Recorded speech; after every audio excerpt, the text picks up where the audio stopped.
My Lord and my God, I firmly believe that you are here, that you see me, that you hear me. I adore you with profound reverence. I ask you for pardon of my sins and grace to make this time of prayer fruitful. My Mother Immaculate, Saint Joseph, my Father and Lord, my guardian angel, intercede for me. Today is the feast of a saint you may or may not have heard of, Saint Bonaventure. And even if you haven't heard of him, he's still a very important saint. He's one of the great medieval saints. We'll see a little bit more about that in a moment. But just looking at the Gospel of the Mass of Saint Bonaventure, which if you're at Mass today you might hear. And listen to this, because when we see the Gospel of a man's or woman's feast day, it always tells us something about the saint in question. Normally it is chosen to highlight some special quality of the saint in question. And today's Gospel, short enough as it is, in this, our Lord talking to his disciples, he tells them, you must not allow yourselves to be called rabbi, since you're only one master, and you're all brothers. And then it goes on, finishes with this line, the greatest among you must be your servant. Anyone who exalts himself will be humbled, and anyone who humbles himself will be exalted. Very clear, the theme there, all about humility. So we would think, well, that must be one of these special features of Saint Bonaventure. And it's true. The reason that reading is chosen is because Saint Bonaventure had a particular appreciation and a particular love for the virtue of humility. And today, in this 10 minutes of prayer, we can turn to him, ask him, teach us, take us by the hand and teach us a little lesson about humility.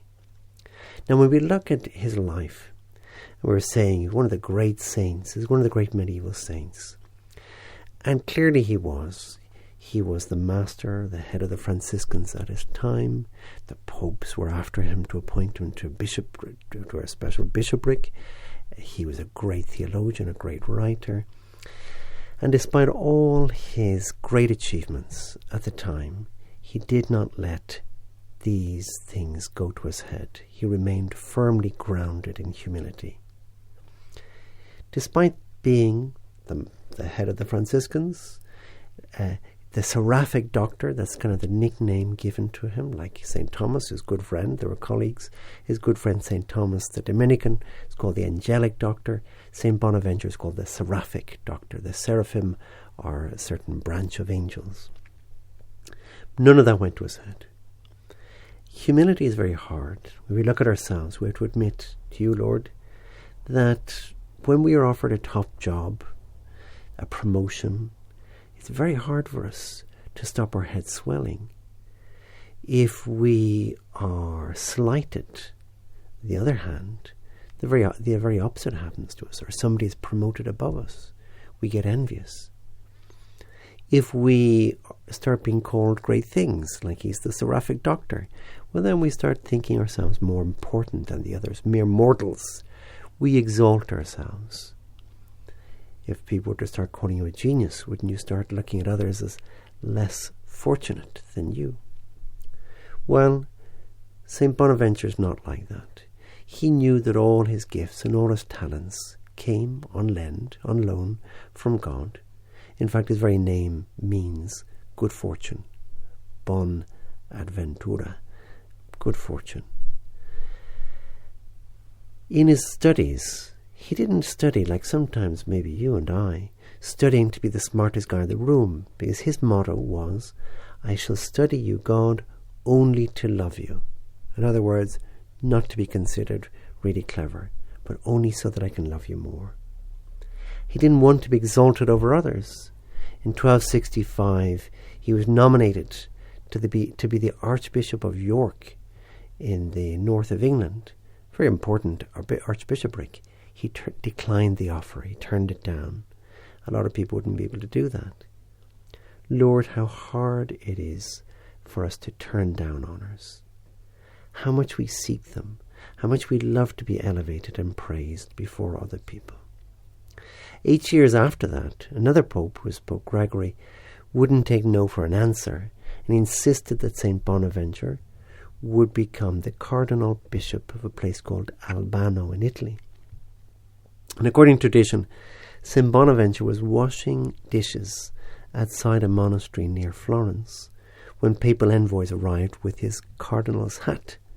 And the story goes that he asked them to hang the hat on a nearby tree until he'd finished the dishes. Look how Bonaventure has no trouble doing a job like washing the dishes. He doesn't say, hey, I'm seraphic, I'm angelic, and seraphim don't wash dishes. Well, he doesn't say that. There he is, doing that job. Great theologian, master, the head of the Franciscans, world-renowned at the time, and there he is, doing the dishes. St. Bonaventure was convinced that pride ruins everything. One of the things he wrote was this: without humility, not only is there no virtue, but that which might have been virtue is vitiated and turns to pride. So we see St. Bonaventure had maybe a special appreciation of the importance of humility. Without humility, there's no virtue.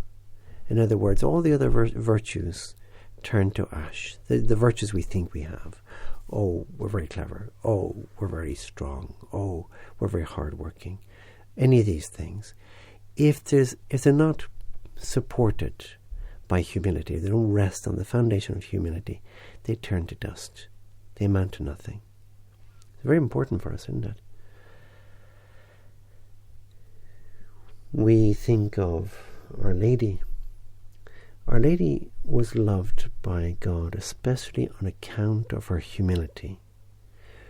Our Lady knows that. It might be funny. We might think, well, if Our Lady knew that she was humble, well, then she wasn't humble. Well, humility is truth. It's not making things up. It's not false humility. People pretending they don't have the qualities that they really do have. Because remember what Our Lady says to her cousin Elizabeth. He has looked on the lowliness of his handmaiden. In other words, Our Lady perhaps thinking, why did God choose me for the most important task that any human being could possibly be chosen for, to be the Mother of God? Why did he pick on me, a young girl living in really the middle of nowhere in Nazareth in the north of Israel? Why was I chosen? And Our Lady, in her great intelligence, she gets the answer when she says, he looked on the lowliness of his handmaiden. He saw how humble I am. In the sense also that I'm nothing. Because we are nothing, really. In comparison with God, we're just almost nothing. And Our Lady says, well, that's what God saw in me, my nothingness. So it's quite a thing to say. We could ask Our Lady, we could ask St. Bonaventure to help us to be convinced that without humility, there is no virtue whatsoever. It is so important. It may not be the most important of all the virtues. Love is the most important of all the virtues. You, Lord, say that to us. The first commandment, love God above all things. The second, love your neighbour as yourself. Love is the queen of all the commandments, or the queen of all the virtues.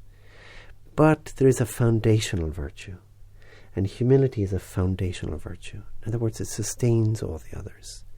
And while it's not the most important in itself, without it, nothing else works. And also we can say, even if we didn't have any other virtue, or devoid of a whole string of virtues, but we have the virtue of humility, God can build on that. The foundation is there. I think it would be safe to say that God is more pleased by humility than by anything else. And equally that God is more displeased by pride than by any other vice. So St. Bonaventure, today on his feast day, is an incentive to us. Be humble, despite everything. I mean, despite your achievements, despite maybe doing very well in something, despite whatever, or despite a failure even, because sometimes our failures can make us proud, in a funny way. So be humble, whatever. Let's ask St. Bonaventure, let's ask Our Lady to help us to grow in this foundational virtue. I give you thanks, my God, for the good resolutions, affections, and inspirations you have communicated to me in this meditation. I ask you for help to put them into effect. My Mother Immaculate, Saint Joseph, my Father and Lord, my guardian angel, intercede for me.